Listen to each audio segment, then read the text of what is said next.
When I was first approached by National Geographic, they asked if I'd be interested in collaborating with a retrospective film of the early years with the chimpanzees, because they had just discovered in an archive footage that they'd never used, taken by my first husband, Hugo van Lauwijk. And I thought, my goodness, not another film about Jane and the chimps. Come on, how many have there been made? But the Jane Goodall Institute people said, oh, Jane, we need the publicity, we need funds, so please agree. So, all right. They assured me that it would be maximum 3 hours interview. That was all I would have to do. Then the director, Brett Morgan, was approached. And he said, what, another film about Jane and the chimpanzees? No way. They sent him some of the footage, and he couldn't believe it. This footage taken in the early 1960s, the old celluloid film that you had to thread through all the sprockets, and you had to put a black bag over your head. And Hugo had this camera, and he was on his own. And Brett Morgan just couldn't believe the quality. So he said, okay.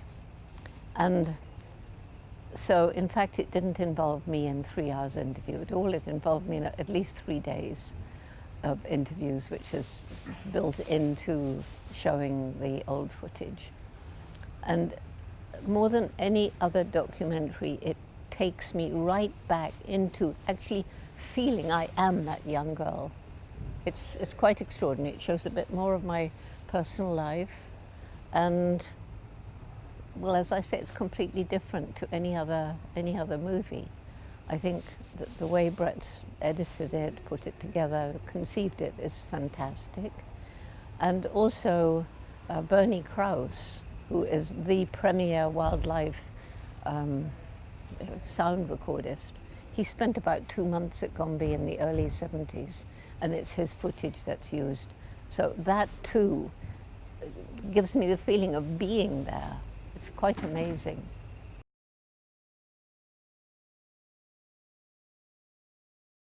When I was first approached by National Geographic, they asked if I'd be interested in collaborating with a retrospective film of the early years with the chimpanzees, because they had just discovered in an archive footage that they'd never used, taken by my first husband, Hugo van Lauwijk.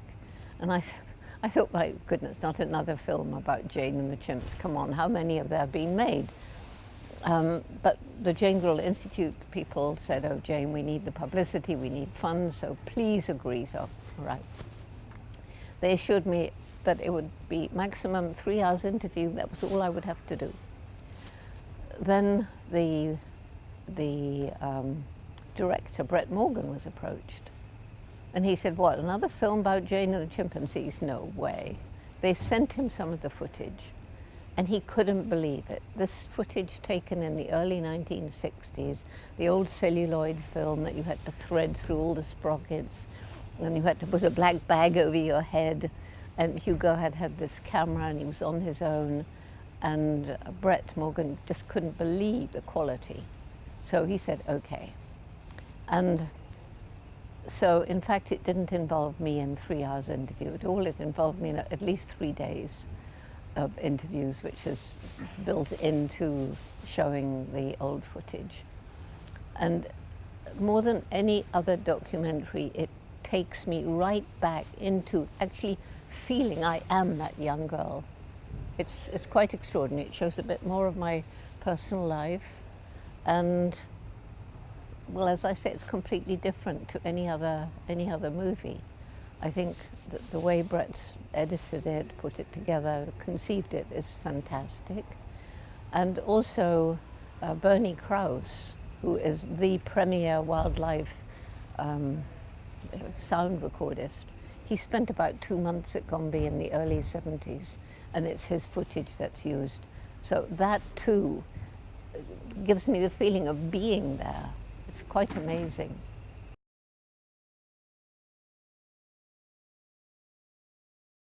Well, you know, if you look around the entire world today, we've messed up everywhere, we humans. And there really isn't a continent on the planet that isn't endangered by us. And the Middle East is an area where I have not spent much time. but I think it's a very important area. It has some extraordinary habitat. And one of the last books I wrote was called Hope for Animals and Their World, and it's about giving animals on the brink of extinction another chance. So for me to be able to actually go and visit the oryx, the Arabian oryx that I'd written about, knowing about how they were saved, and it was Sheikh Zayed who had the idea in the first place all those years ago to start this breeding program. And so it was very magic to see them in the desert. And I've always thought the desert is a very important environment. So the desert, the rainforest, the ocean, the Antarctic, they're all part of our planet. They all are their own special ecosystems. There is this biodiversity which we find everywhere. And it's all of this that we're threatening. So yes, coming here is important.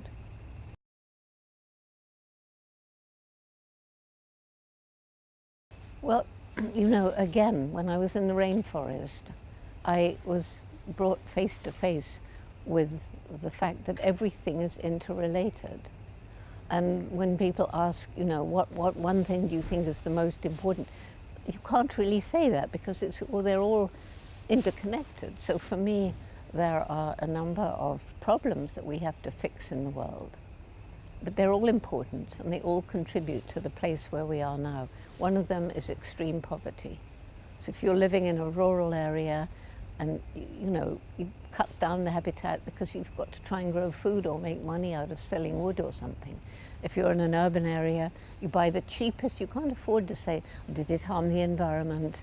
Did it harm animals? Did it involve child slave labor? Is that why it's cheap? You can't afford to do that. You must buy the cheapest. So we have to alleviate extreme poverty.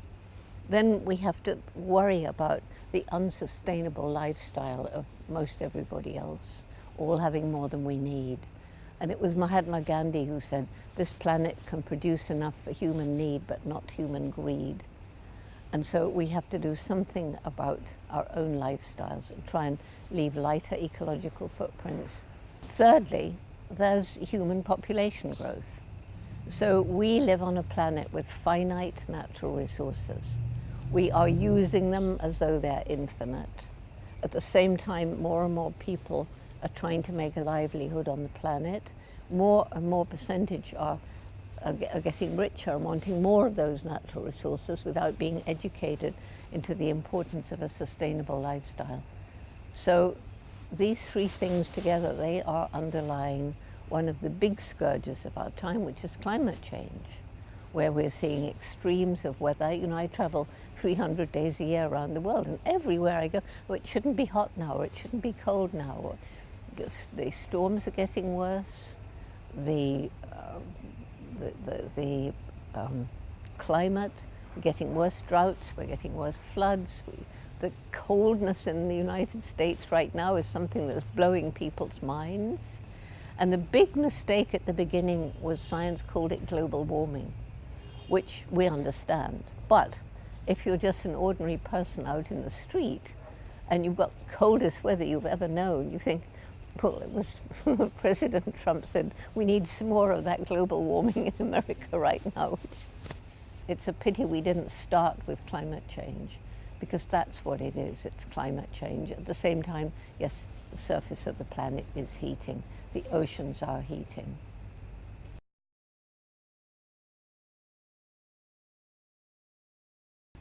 An awful lot of the reason I'm traveling today is to develop our program, Jane Goodall's Roots and Shoots, which began in '91 in Tanzania with 12 high school students who cared about what was going on around them. And we brought more of the students from different high schools together. We had a big meeting. And because I learned in the rainforest that everything's interconnected, right from the beginning, I suggested to the students that, you know, if they really want to make a difference, don't just do something to benefit people or just to benefit animals or just to benefit the environment. But between you, choose projects that will benefit all three. And one key element of Roots and Shoots is that it's youth-driven. And to a large extent, the young people themselves decide exactly what they're going to do, discuss how they'll do it, roll up their sleeves and take action. The main message is that every single one of us makes a difference every single day, and we get to choose what kind of difference we're going to make. So what started with 12 high school students is now in 100 countries. We have members in kindergarten, very strong in university, everything in between. And together, communicating, using social media to get together, we try and bring them together face to face, but that's too expensive to do very often and too damaging to the environment. But, you know, they do feel now like a family. And we get roots and shoots from Abu Dhabi, the Muslim communities, Christians, Jewish communities, all over the world, talking to each other and all caring passionately about the same thing, a better world for their future.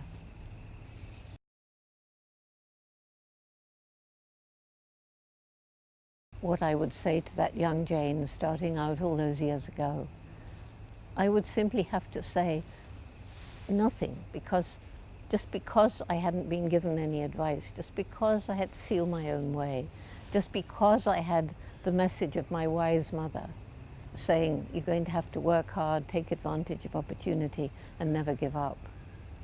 That was really enough. And I can't think of anything I would say to that 23-year-old that would actually have helped me to live my life in a different way. And in fact, if I'd tried to give advice to that young Jane, it might have thrown her off the rails.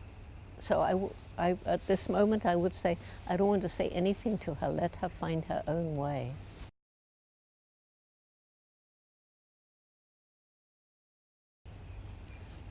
Do I enjoy being filmed? The answer is absolutely no. I didn't want Hugo to come and film the chimps. I felt that he was invading my private world. At the same time, the Geographic was funding me, and they needed to be able to capture on film and stills what it was that I was doing for their magazines and their documentaries. So it was just one of those things, grin and bear it. And of course, looking back now, how lucky that that was all documented, because it's of a time that's gone away, it's not there anymore. And it's fascinating for me to see how I was and the decisions that I took, and how in the end they all turned out to be the right decisions. So being filmed, being interviewed, it's not my favorite thing. I have cameras following me everywhere I go. Just one more picture, one more picture, one more picture.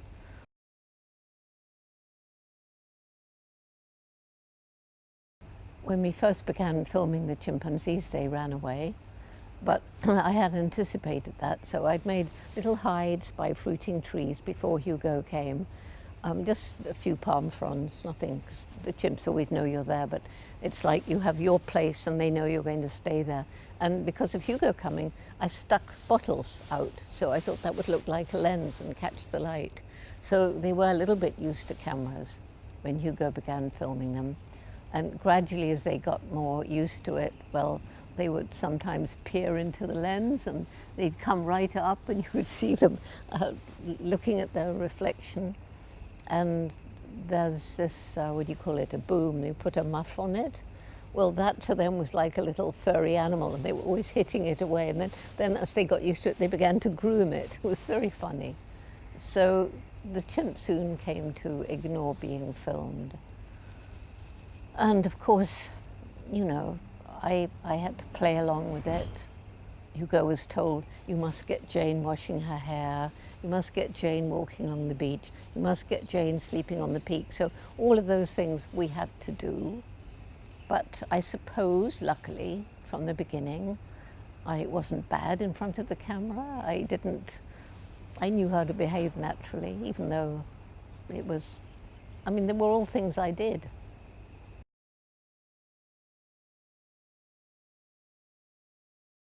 The monarch butterflies?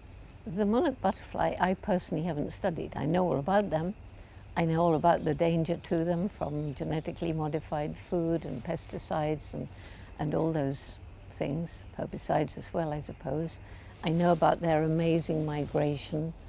I have that sense of wonder that they start off as grown butterflies, and then they have a whole stage where they pupate, and yet somehow the babies know where to go. So it's, I find the whole monarch situation absolutely fascinating.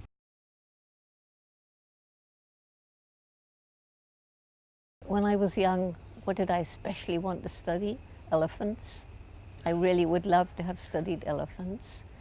What did I have a chance to study for about 3 months when my son was a tiny baby and it was dangerous for him to be at Gombe. So I was with Hugo in Ngorongoro crater in Tanzania, and I spent 3 amazing months with hyenas. They are the most fascinating creatures. I would like to study all the animals, and that's why it's so great having roots and shoots. You know, the Jane Goodall Institute has to concentrate on chimps and the other apes and the rainforest. We can't start diving off into elephants and hyenas and butterflies, but the roots and shoots can.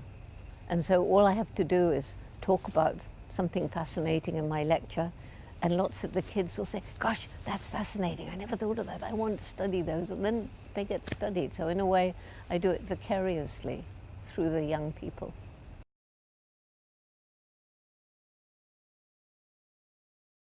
During the course of my life, there has been a huge difference in the way that wildlife is documented. And at first it went from being very dramatic and just picking out the dramatic things. And then gradually, I suppose as more and more film was made, then people began to concentrate on the behavior of individual animals. And I guess Hugo was the first to do that with the chimpanzees. And then he went on to do the same in the Serengeti. So I think by and large, the nature films have become more accurate, more serious, but still I think almost every cameraman who's filming nature wants to get the dramatic shots, wants to show something that will make people laugh or make people cry. And I think that's important, because if you want to work to saving animal life and environment on the planet, people have to be engaged with their hearts, not just their heads. So when you get a scientific film about animal behavior that's completely boring, it may be accurate and it may be good for the record, but it's really not going to do much towards helping to save that species.